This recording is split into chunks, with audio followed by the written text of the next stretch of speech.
ओला दुष्काळातून वरून सर्व शेतकऱ्याला अन्याय केलेला आहे, तेव्हा या जीआरचं या ठिकाणी आमच्या नेत्याच्या वतीने हाताळणे या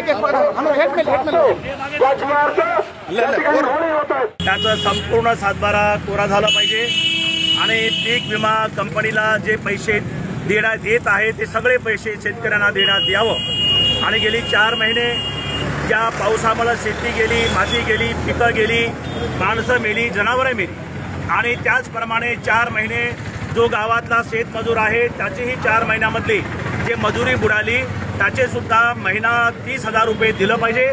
या सगळ्या गोष्टीला घेऊन आम्ही या ठिकाणी आज हा मोर्चा काढतो आहोत। भावांनो, महाराष्ट्राचं सरकार केवळ 8,500 रुपये आतापर्यंत जाहीर केलेला आहे।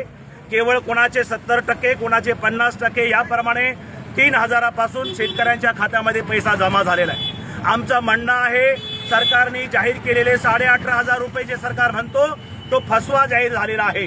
कारण जे जीआर काढण्यात आलेले महाराष्ट्रासाठी त्याच्यामध्ये नांदेड जिल्हा नाही आहे आणि म्हणून ताबडतोब आम्ही या ठिकाणी त्या सरकारचा निषेध करतो। 18,500 रुपये तरी तुम्ही आमच्या शेतकऱ्यांच्या खात्याला टाकणार आहात का? टाकलं पाहिजे अशी अपेक्षा या ठिकाणी आहे। आणि म्हणून महाराष्ट्र सरकारने कर्जमाफीच्या बाबतीमध्ये एक शब्दाने सुद्धा बोललेलं नाही आहे। मजुरांच्या नुकसान भरपाईसाठी सरकार बोलत नाही आहे। जनावरांना सुद्धा जी काही नुकसान भरपाई आहे ती अतिशय तुटपुंजी आहे।